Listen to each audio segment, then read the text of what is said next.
Question में क्या है कि जब तुमने hello hello yes sir. Yes हाँ, सर। तो इस वाले क्वेश्चन में क्या है कि जब तुम देखा होगा फुटबॉल मैच की एक प्लेयर फुटबॉल लेके आगे बढ़ता है। मान लो ये तुम्हारा प्ले फुटबॉल है और ये प्लेयर लेके तुम्हारा आगे बढ़ा, वो पास करता है दूसरे को, फिर वो करता है तीसरे को, फिर वो करता है चौथे को, फिर वो गोलकीपर की तरफ गोल मारने के लिए फुटबॉल को मारता है, किक करता है। तो इस केस में क्या हो रहा है, उसने फुटबॉल को इनिशियल वेलोसिटी दी, ठीक है, वो उस वेलोसिटी से लेके बढ़ रहा था, फिर उसने पास करी फुटबॉल दूसरे प्लेयर को। तो वो क्या होगा, देखो सब अपनी अपनी वेलोसिटी से दौड़ रहे हो। बॉल को अगर तुम्हें चाहिए तो तुम्हें बॉल से तेज दौड़ना पड़ेगा।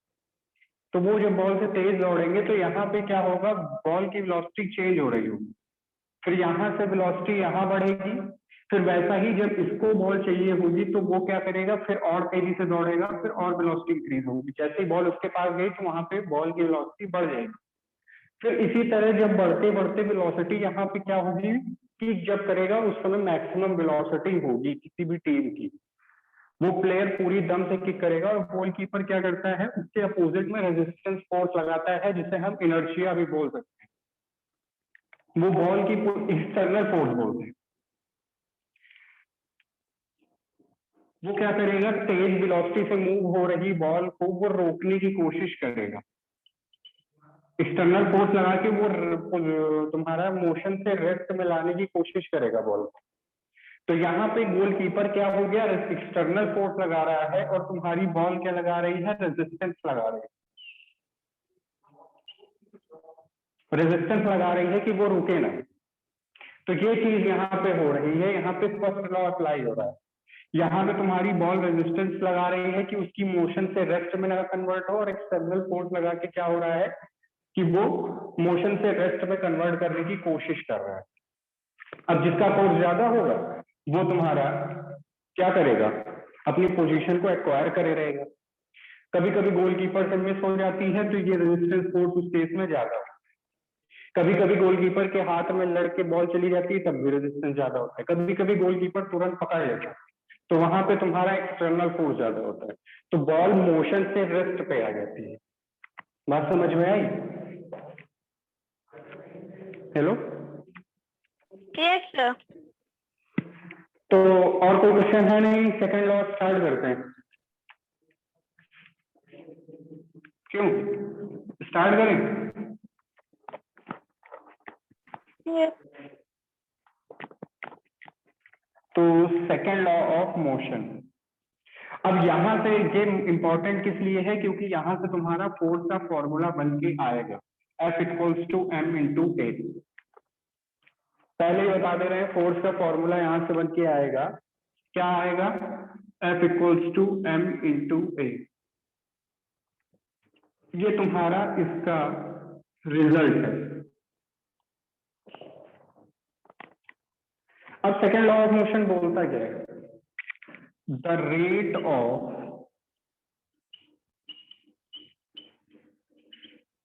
change of momentum is directly proportional to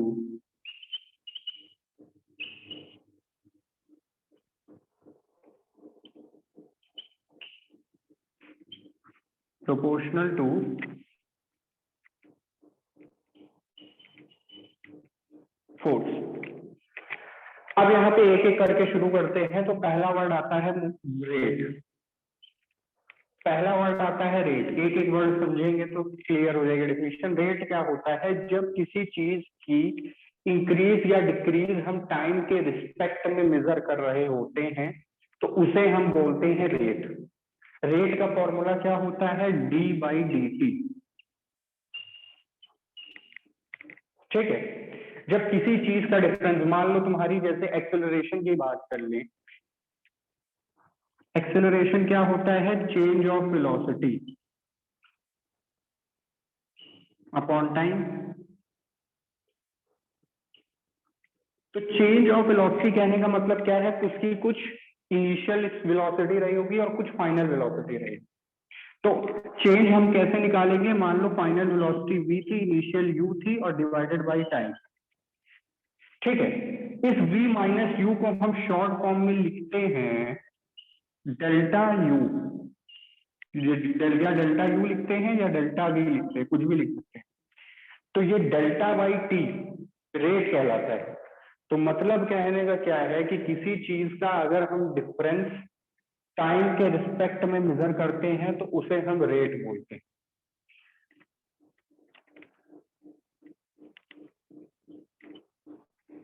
बात समझ में आ रही है?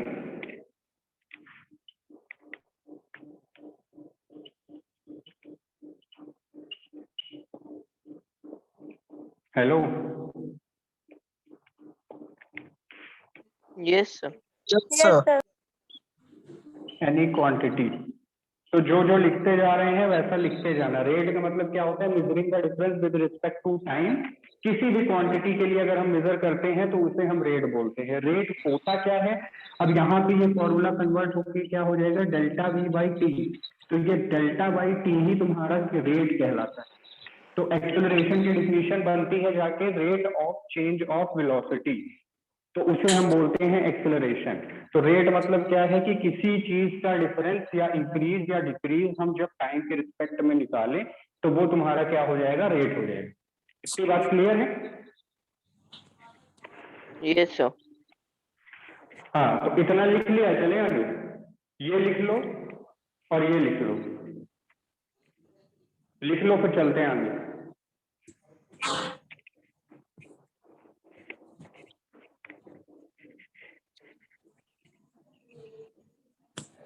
चलें? Yes, sir. Yes, sir. तो रेट समझ में आ गया कि कहीं भी रेट लिखा मिले तो मतलब समझ जाना। रेट का मतलब क्या है? जब हम किसी चीज का डिफरेंस टाइम के रिस्पेक्ट में मेजर करेंगे। ठीक है, Yes, sir. अब बात आती है मोमेंटम की। मोमेंटम क्या होता है?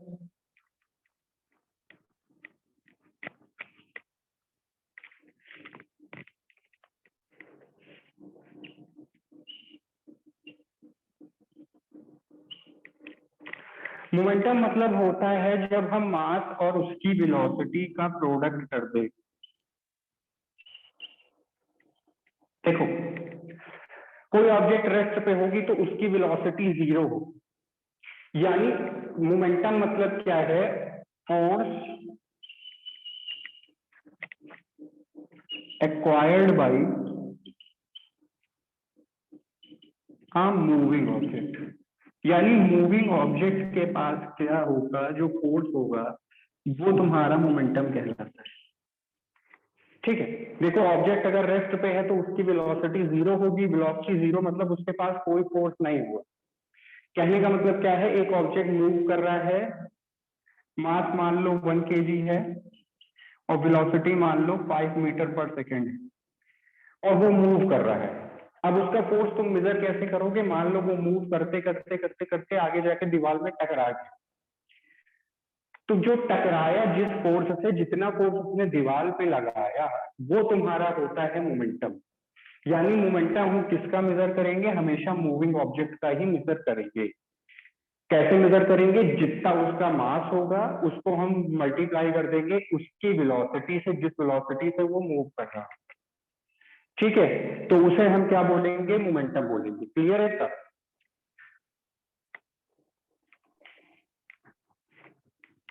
Hello, Yes, sir. Yes, sir. हाँ, तो अभी तक कोई दिक्कत नहीं है ना? क्योंकि ये वाला हमेशा पूछा जाता है पेपर में, हर बार पेपर में विद प्रूफ आएगा तो तुमको एक एक पॉइंट एक्सप्लेन करना पड़ेगा। तो मोमेंटम समझ में आ गया ना कि मोमेंटम क्या होता है? मूविंग ऑब्जेक्ट जितना फोर्स एक्वायर कर रहा होता है मूवमेंट के समय, वो क्या होता है? मोमेंटम होता है। ठीक, Yes, sir. हाँ, तो ये मोमेंटम का फॉर्मूला है। अब आ जाओ डिफिनीशन पे। तो डिफिनीशन के हिसाब से क्या है?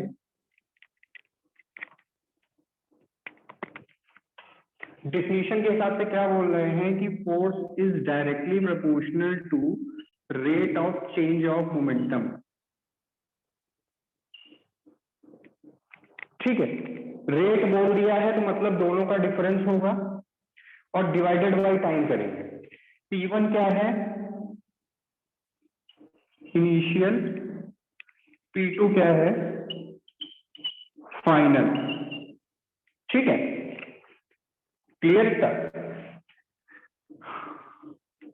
इसको नोट करो फिर आगे चले, जल्दी नोट करो।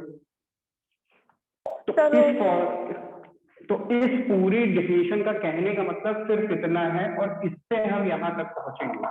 ये है प्रूफ। रिजल्ट तुमको पता है, क्या आना है वो भी पता हो गया। तो अब चलते हैं आगे।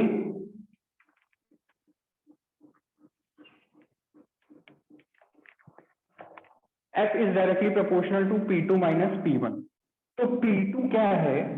देखो, कोई भी ऑब्जेक्ट मास से m मास से मूव, कोई भी ऑब्जेक्ट का मास m है मान लो, तो मूविंग ऑब्जेक्ट का मास चेंज होता नहीं है, चेंज क्या होता है? वेलोसिटी। ठीक है, तो एक वेलोसिटी v1 होगी जो इनिशियल होगी और एक v2 होगी जो फाइनल होगी। यहां पे आ जाओ तो प्रोपोर्शनैलिटी साइन हटाते हैं तो एक k आता है। अब यहाँ ब्रैकेट के अंदर क्या आएगा? m into v2। m का है क्योंकि मास चेंज होता नहीं है कभी भी किसी भी ऑब्जेक्ट। ऐसा थोड़ी है कि यहाँ से चले तो मास 5 kg था, बीच में रास्ते में वेलोसिटी इंक्रीज करी तो मास भी इंक्रीज हो गया और 10 किलो हो गया। ऐसा होगा नहीं, क्योंकि मास कभी इंक्रीज नहीं करता, मास तुम्हारी फिक्स्ड क्वांटिटी। तो फाइनल मोमेंटम का भी उतना ही होगा और इनिशियल का भी उतना ही होगा, डिवाइडेड बाय टाइम कर देंगे। ठीक, इतना नोट हो गया? चलें? Yes, sir. Yes, sir.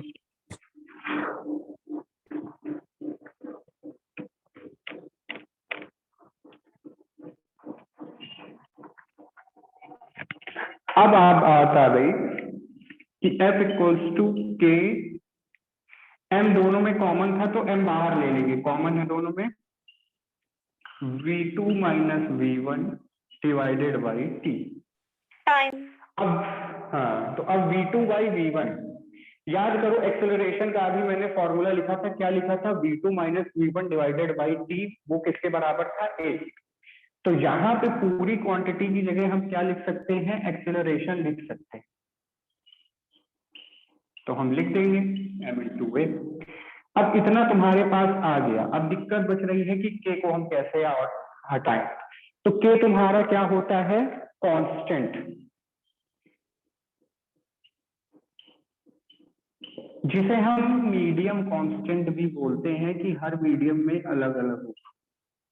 तो मीडियम कांस्टेंट एयर के लिए 1 होता है, तो ये तुम्हारा फॉर्मूला बनता है m into a, where k equals to 1 for air. तो ये फॉर्मूला तुम्हारा बन के आता है, यही फॉर्मूला हमको यूज करना है। अब आगे इतना नोट करो, फिर चलते हैं न्यूमेरिकल सॉल्व करवाते हैं। जल्दी करो। हो गया सर। सबका हो गया? हेलो, सबका हुआ कि नहीं? Yes, sir. Yes. Okay.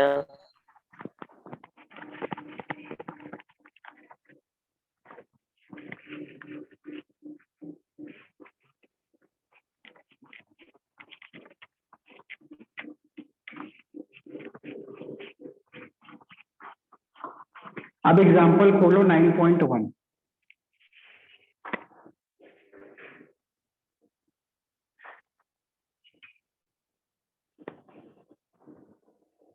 Hello, Yes, sir. Example 9.1। Sir खोल लिया। खोल लिया। अब constant force act on an object of mass 5 kg। पहला काम होगा तुम्हारा हर क्वेश्चन में गिवन लिखना कि गिवन तुमको क्या क्या है, उस हिसाब से तुमको फॉर्मूला लगाने में आसानी होगी। तो पहला काम तुमको क्या दे दिया है? m दे दिया है, कितना? 5 kg। दूसरा, for a duration of 2 second. अब तुमको टाइम दे दिया है, 2 सेकंड तुमको टाइम लग रहा है। फिर क्या दे दिया तुमको,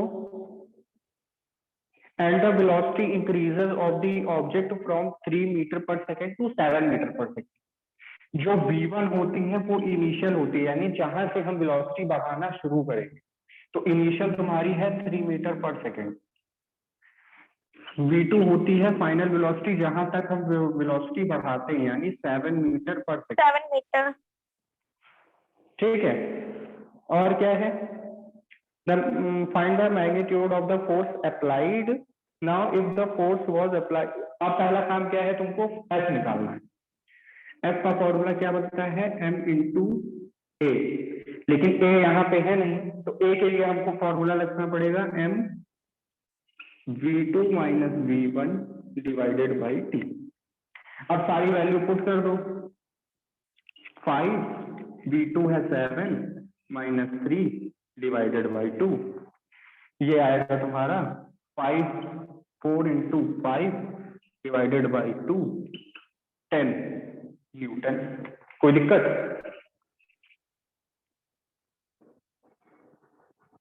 हेलो सर आपका कैमरा ऑफ है।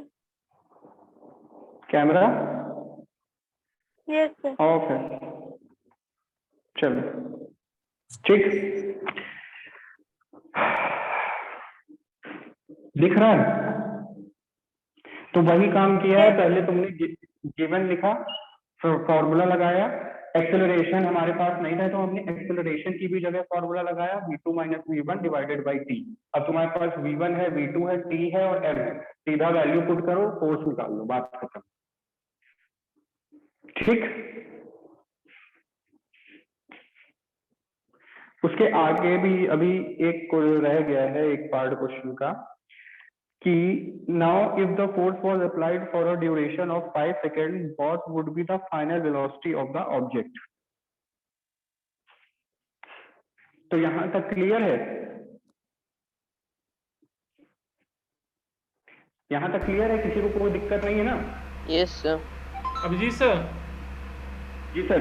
हाँ ये वीडियो शूट हो रहा है तो ये बाबा वीडियो बंद हो जाता है तो आप ही का पिन किए हुए तो सब ब्लैक स्क्रीन हो जाएगा, तो देखने में थोड़ा सा वो हो जाएगा, इसलिए कैमरा ऑन रहने सर दीजिए। क्वेश्चन पढ़ रहे थे, क्वेश्चन अच्छा ठीक है, वो ऑन रहने दीजिएगा ना, बच्चे सुन रहे हैं, एटलीस्ट वो दिखेगा, क्योंकि वीडियो जब भेजा जाएगा ना तो उसमें वो सब दिखना चाहिए ना, एटलीस्ट कुछ तो डिस्प्ले हो, नहीं फिर ऑडियो हो गया वीडियो क्या। अच्छा हाँ, तो इस क्वेश्चन के आगे भी कुछ दिया हुआ है। वो क्वेश्चन क्या बोल रहा है, इतना यहाँ तक किसी को दिक्कत नहीं है ना? सीधा फॉर्मूले में रखी है वैल्यू। No. हाँ, तो यहाँ तक तुम्हारा काम हो गया, पहला पार्ट क्वेश्चन का सॉल्व हो गया है, फोर्स तुमने निकाल ली है। अब तुमसे पूछ रहा है कि इस फोर्स को अगर हम 5 सेकेंड तक लगाए रखें तो फाइनल वेलोसिटी क्या होने वाली है। तो अब यहाँ पे टाइम चेंज कर दिया गया है और फोर्स की वैल्यू तुमको पता है, यानी पहले तुमको फोर्स तक पहुंचना था, फोर्स तक पहुंचने के बाद तुमको क्या निकालना है, अब फाइनल वेलोसिटी निकालनी है। तो यहाँ पे तुम्हारे पास फोर्स है 10 न्यूटन, टाइम है तुम्हारे पास 5 सेकेंड्स, मास कितना था 5 kg, यस सर। और v2 तुमको है, v1 तुमको पता है 3 मीटर पर सेकेंड। ठीक, कोई दिक्कत? तो अब F इक्वल्स टू क्या होता है, m इंटू ए। ए की जगह हम रखेंगे v2 minus v1 by t. अब यहाँ पे तुमको v2 निकालना है, v1 है तुम्हारे पास, t है तुम्हारे पास, m है तुम्हारे पास, f है तुम्हारे पास, सीधा वैल्यू पुट करो, काम खत्म। 10 बराबर 5 into v2 minus 3 divided by 5, 5 से 5 कैंसल आउट, v2 माइनस 3 बराबर 10, तो v2 बराबर 7। कोई दिक्कत?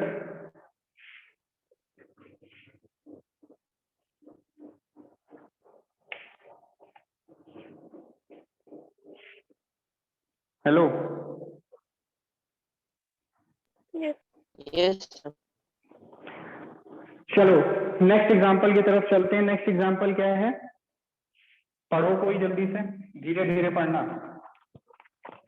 Example number 2। which would require a greater force accelerating a 2 kg mass at 5 meter per second square or एक a मिनट 4 एक मिनट। हाँ चलो रीड करो।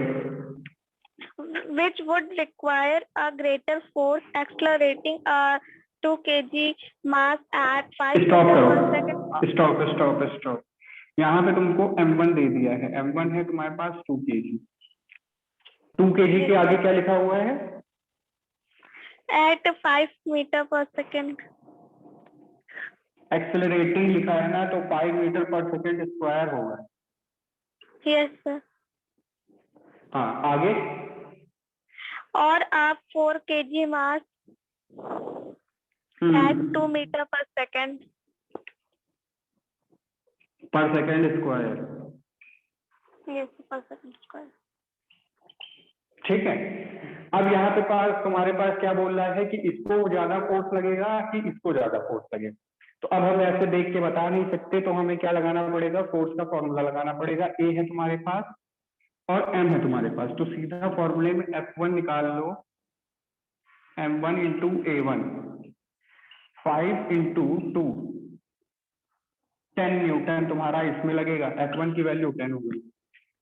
F2 की वैल्यू निकाल लो, M2 इंटू A2, M2 की वैल्यू 4 इंटू 2, 8 न्यूटन। अब बताओ F1 बड़ा है कि F2? F1। तो F1 क्या होगा, ग्रेटर देन F2 होगा, यानी तुमको 2 kg मास को एक्सेलरेट करने में ज्यादा फोर्स लगेगा। ठीक,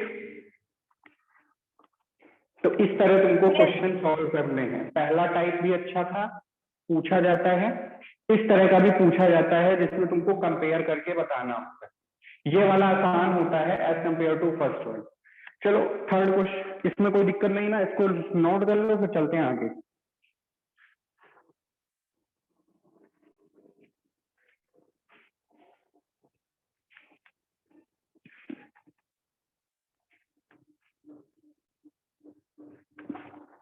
सर हो गया। हाँ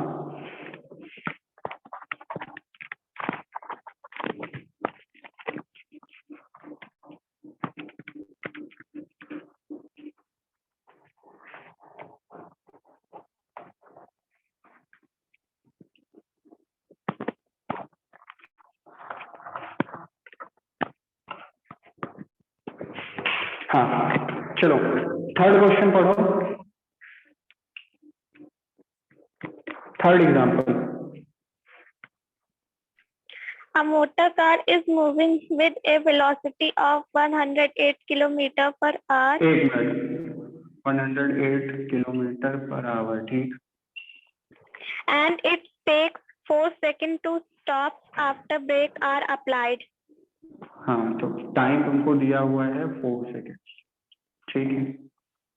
Calculate the force exerted by the brake on the motor car if its mass along with the passenger is 1000 kg।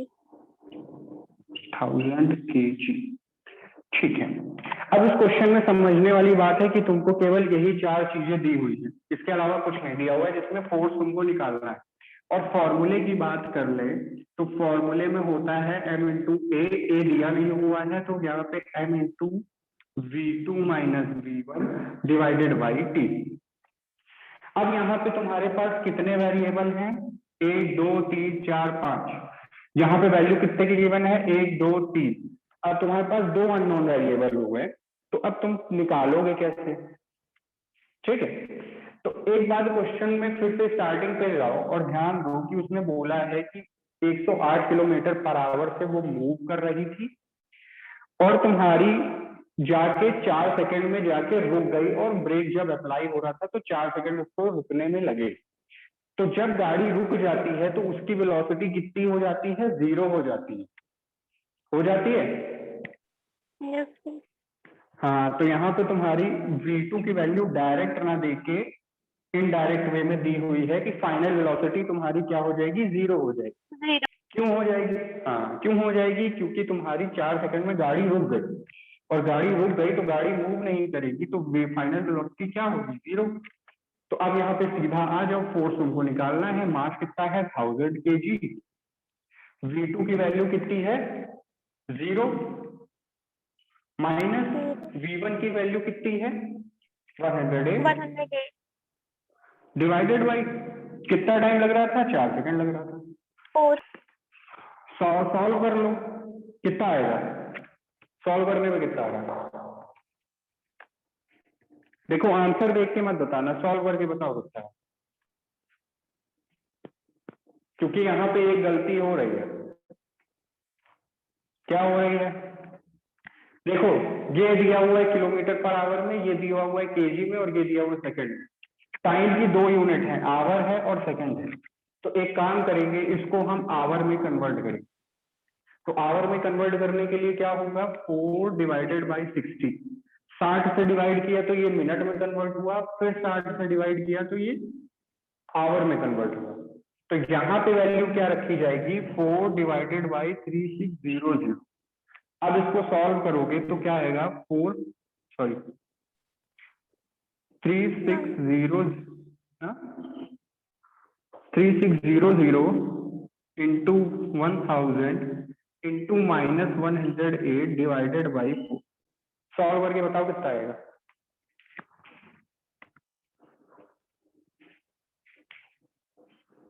देखो सुनो,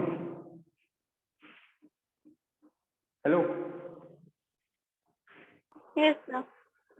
अब देखो कितना आएगा, जो भी आएगा सॉल्व। हाँ हेलो, जो भी आएगा, जो भी आएगा, हाँ बोलिए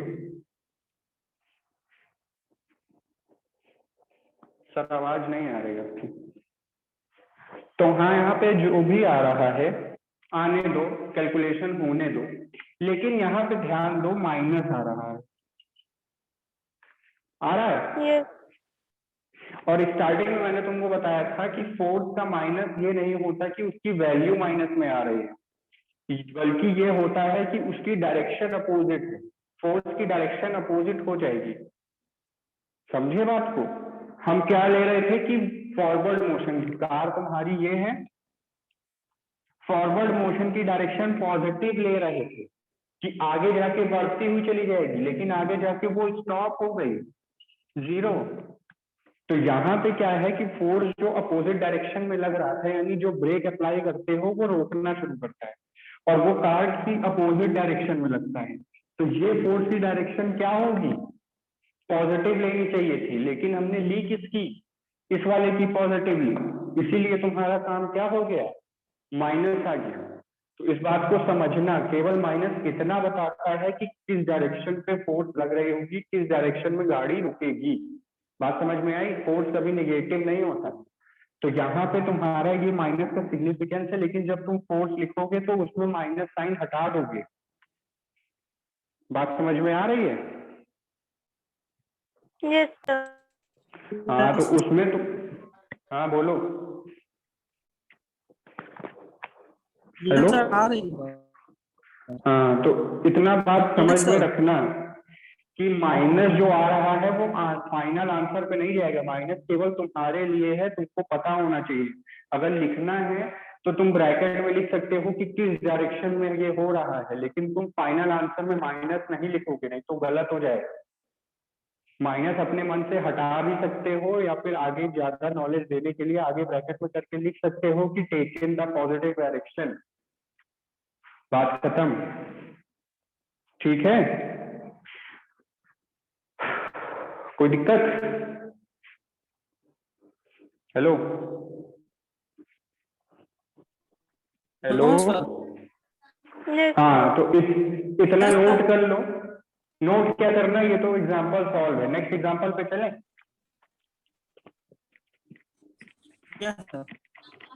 हाँ तो देखो एग्जाम्पल सॉल्व हम करा दे रहे हैं, एक्सरसाइज तुमको ट्राई करनी है, क्वेश्चन नहीं आएंगे तो पूछना है, लेकिन ट्राई करना है एटलीस्ट, ये नहीं कि छोड़ के बैठ जाओ, क्योंकि इस चैप्टर से न्यूमेरिकल ही आएंगे खासकर इस टॉपिक से, और इसी से रिलेटेड आगे वाला टॉपिक भी है मोमेंटम, कंजर्वेशन ऑफ मोमेंटम।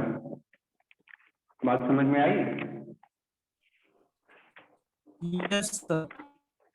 अगला एग्जाम्पल पढ़ो जरा।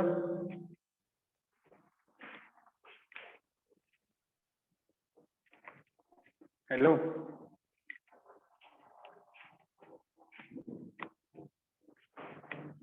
Yes, sir. A force अगला of एग्जाम, 5. आवाज कट रही है। हाँ बोलो। A force of 5 Newton gives a mass m1 and acceleration of 10 meter per second square. Mass m1 and acceleration Of 10 meter per second square. ठीक है, मास की value given नहीं है यानी। No, sir. हाँ ठीक, अगला आगे क्या है? And a mass m2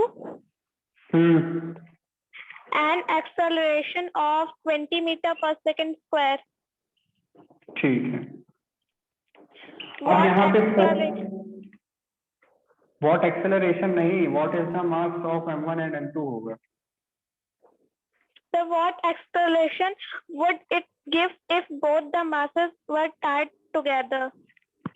ठीक, तो अब यहाँ पे तुमको क्या करना है, पहले तो m1 और m2 की वैल्यू निकालनी है। तुम m1 और m2 की वैल्यू निकालोगे कैसे? सीधा इसको, ये तुम्हारे पास एक ही फोर्स दिया हुआ है, जो एक force 10 metre per second square का एक्सेलरेशन भी दे रहा है और 20 मीटर पर सेकंड स्क्वायर का भी एक्सेलरेशन दे रहा है। तो पहला काम तुम्हारा m1 निकालना है, तो F equals to m1 into a1, तो यहां से तुम्हारा F equals to 5 m1 into a1 10, तो ये हो जाएगा 5 divided by 10 equals to m1। m1 की वैल्यू इतनी आ गई। अब आ जाते हैं m2 पे, तो F equals to m2 into a2, force फिर से वही है, मास निकालना है, एक्सेलरेशन है 20, तो 5 divided by 20 equals to m2। तो ये तुम्हारे पास दो मासेस आ गए m1 और m2। अब क्या बोल रहा है कि जब इन दोनों मास को जोड़ देंगे तब एक्सेलरेशन कितनी होगी, यानी फोर्स तब भी कांस्टेंट ही है, केवल हम मास जोड़ने के बाद एक्सेलरेशन इंक्रीज या डिक्रीज हो रही है।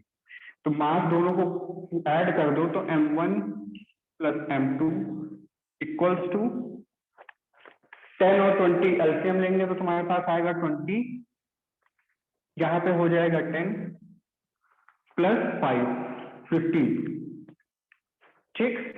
तो मास तुम्हारा क्या हो जाएगा 15 बाई 20, इसे हम m टोटल बोलते हैं, 15 बाई 20। कोई दिक्कत यहाँ तक?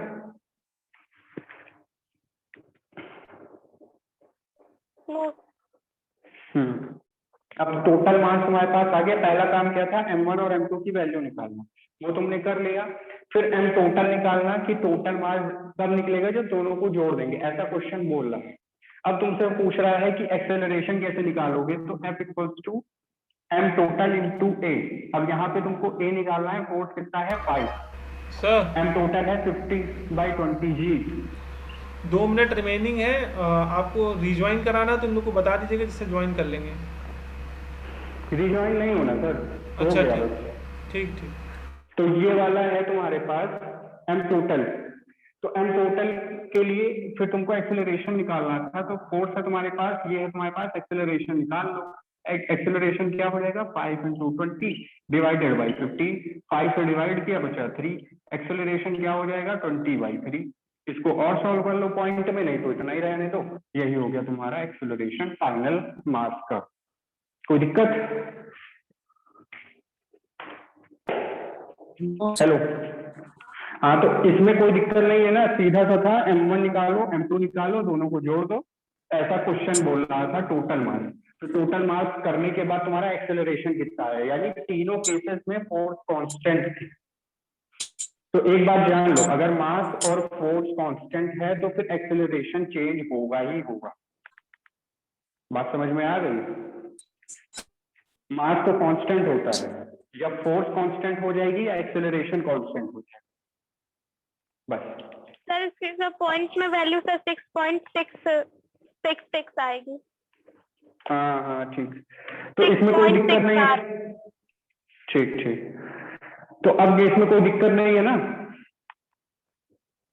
Hello, no sir. तो आज का तुम्हारा काम क्या है कि इस टॉपिक से जितने एग्जाम्पल हैं वो तुम लोग फिर से सॉल्व करके पीडीएफ बना के मेरे फोन पे भेजोगे। बात समझ में आ गई? एग्जाम्पल बोलना, विदाउट क्वेश्चन लिखे, सीधा सॉल्यूशन करना है, लेकिन बुक से नहीं देखना है, अपने आप से ट्राई करना है, ठीक? Yes sir. यस हाँ हाँ, तो युवराज सुन लो, तुम्हारा सर सिर्फ पिछला वाला भी एग्जांपल। सिर्फ एग्जाम्पल अभी के लिए, यस सर। ठीक है? युवराज सुन लो, तुमने पहले भी क्वेश्चन दिए नहीं है सॉल्व करके, क्यों नहीं दिए?